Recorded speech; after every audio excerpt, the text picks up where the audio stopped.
Olá, eu sou a Josi e convido você a estudar comigo Comunicação por Palavras Eternas. A arqueologia também pode nos ajudar e muito. A Bíblia menciona muitos fatos, acontecimentos, lugares e nomes de pessoas.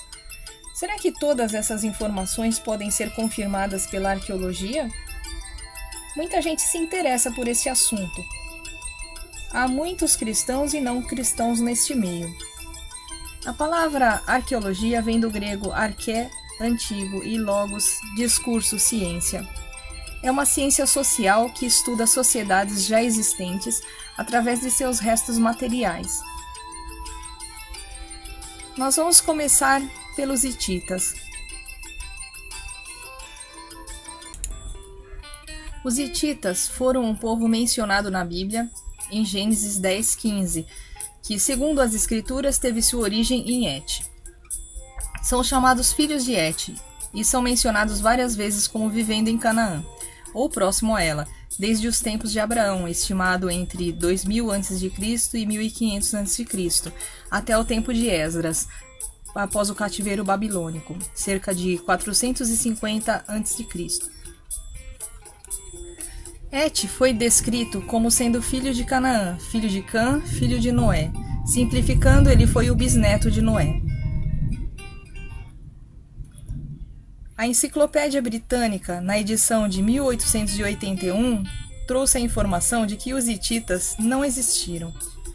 Porém, com a descoberta de algumas ruínas na Turquia, primeiro em 1839 e depois com sua confirmação em 1880, pelo arqueólogo Henry Sayce, foi constatado que os heteus do Antigo Testamento eram o mesmo povo que deixou diversos rastros na região da Ásia Menor. A princípio, essa descoberta não teve muita aceitação por parte da comunidade acadêmica, mas a confirmação da teoria de Sayce veio por meio dos esforços do arqueólogo alemão Hugo Winkler, 1863 a 1913, cujas escavações trouxeram à luz cerca de 10.000 tabletes em escrita cuneiforme pertencentes aos arquivos dos reis de Hatti. Sobre a Pedra Roseta, esta foi um importante achado arqueológico. É um fragmento de um grande bloco de granito que contém em sua superfície um texto gravado em hieróglifos egípcios. Este texto foi descoberto em 1779 por homens do comando de Napoleão Bonaparte quando cruzavam a região de Roseta, Egito. Esse texto foi fundamental para a compreensão dos hieróglifos atualmente. Essa pedra mede 1,18 de altura por 77 centímetros de largura por 30 centímetros de espessura. Nesta pedra foi registrado um decreto descrito em 3 formas de escrever, ou seja, um texto trilíngue. Seu conteúdo, que nada mais é do que um decreto elaborado por sacerdotes egípcios, declaram o faraó como um ótimo governante e seguidor dos deuses egípcios, e logo abaixo ordens sobre como a mensagem deveria ser compartilhada. A data da pedra é de 27 de março de 196 a.C. A preservação da pedra ajuda os estudiosos a entenderem o passado egípcio e as mudanças de governo ocorridas durante o período greco-romano, quando havia dominação do Egito pelos macedônios, ptolomeus e romanos. E tendo sido importante para a compreensão dos hieróglifos, ajuda a compreender melhor a autenticidade da Bíblia.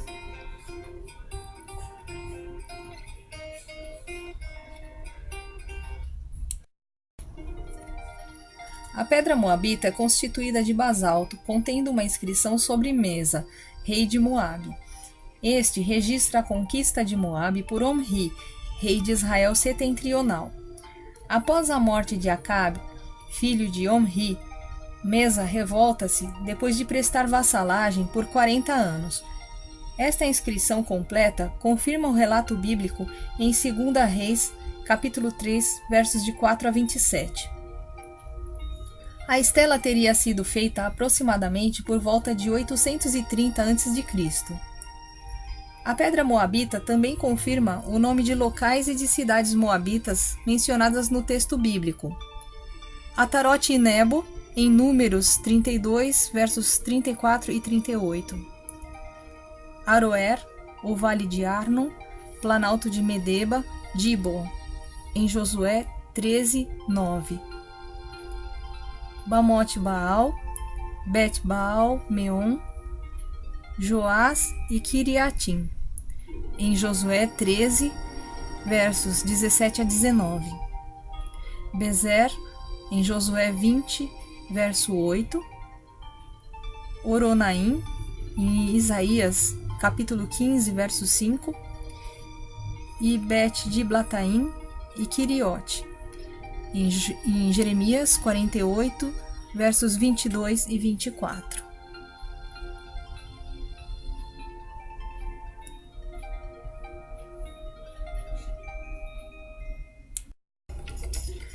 Qumran tornou-se célebre porque em seu interior foram encontrados os rolos do Mar Morto, em 1948, por beduínos, e cujas escavações começaram em 1950. Além desses achados, temos muitos outros, como, por exemplo, entre 1962 e 1963, foi encontrado o papiro de Vadi, da Liat, conhecido como papiro de Samaria da época persa. Em 1964, foi descoberto o papiro de Quedesh Jericó, da época persa helenística. Em 1991, foi descoberta a chamada Tumba de Caifás. Em 1993, foi descoberta a estela de Tel Dan, que menciona a casa de Davi. Em 1996, foi descoberta a inscrição de Ecrom, contendo o nome da cidade filisteia de Ecrom e uma lista de seus reis. Em 1997, foi descoberto o antigo monastério de Catisma. Em 1998, foi descoberta a sinagoga de Jericó, datada do ano de 75 a.C. Em 2001, foi descoberta a estela de Joás, rei de Judá. Em 2002, a urna de Tiago, objeto de polêmica desde seu descobrimento, após muita batalha judicial, de muitas análises e pareceres de especialistas, foi finalmente reconhecida como legítima, lembrando que Tiago é identificado como o irmão de Jesus. Em 2007, foi encontrado o túmulo de Herodes. É impressionante a quantidade de comprovações bíblicas obtidas através dos achados arqueológicos. Mas ainda temos outros elementos a serem analisados quanto ao que se refere à Bíblia.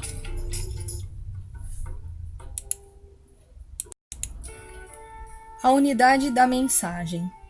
A Bíblia foi escrita por 35 autores, e é notável como tudo o que os textos bíblicos descreveram é harmonioso. Seria extraordinário se acomodássemos um escritor ao lado do outro e, ao final, constatássemos que eles teriam escrito todos ao mesmo tempo sobre apenas uma linha de pensamento. Porém, a Bíblia vai mais além do que isto, pois esses 35 autores pertenceram a diferentes épocas e eles viveram em diferentes lugares. As técnicas empregadas para a datação são as mesmas da arqueologia em geral, com escavações e datação radiométrica. Há muita controvérsia quanto à veracidade dos escritos bíblicos, de seus autores e datas em que foram produzidas, por falta de provas que confirmem muitos dos relatos na Bíblia contidos. Isto porque não temos os originais, temos apenas cópias destes originais que foram feitas posteriormente. Por causa disso, encontramos por toda parte declarações inverídicas e improcedentes baseadas em opiniões pessoais sem fundamento plausível. Entretanto, não podemos afirmar que, por não possuirmos os antigos originais, que eles não tenham de fato existido. Neste caso, o mais sensato é fazer uma investigação apoiada numa análise honesta e imparcial. Fica o seguinte pensamento: sendo Deus um ser infinito, tão maior do que nós, não precisa apresentar provas a nós. Desta forma, nossa busca por compreendê-lo não encontra limites. Traduz-se num crescente aprendizado. Precisa, portanto, ser individual e movida por um interesse verdadeiro. O Deus Criador de todas as coisas tem poder para estabelecer uma comunicação efetiva conosco, se Ele assim o desejar. E faz muito sentido pensar que Ele pode se fazer compreender por um meio pessoal e direto, ao mesmo tempo em que geral a todos, como as Escrituras Sagradas, com aqueles a quem Ele ama, não sendo necessário qualquer meio intermediário. A própria Bíblia diz: "E buscar-me-eis e me achareis, quando me buscareis de todo o vosso coração." Jeremias 29:13. Também diz: "Buscai ao Senhor enquanto se pode achar, invocai-o enquanto está perto." Isaías 55:6. Portanto, não há desculpa para aquele que, por falta de interesse ou por confiar em palavras de outros, deixarem de alcançar o verdadeiro conhecimento. A Bíblia fornece informações científicas, como por exemplo, Jó fala dos 7 estrelos, que são as 7 estrelas do Pleiades, que caminham juntas, Jó 38:31. Como ele sabia disso? Como sétimo elemento de nossa análise, temos o tema central da Bíblia. Em toda a Bíblia, em todos os seus livros, o assunto central é Deus e a salvação. Experimente abrir a Bíblia em qualquer livro, em qualquer parte.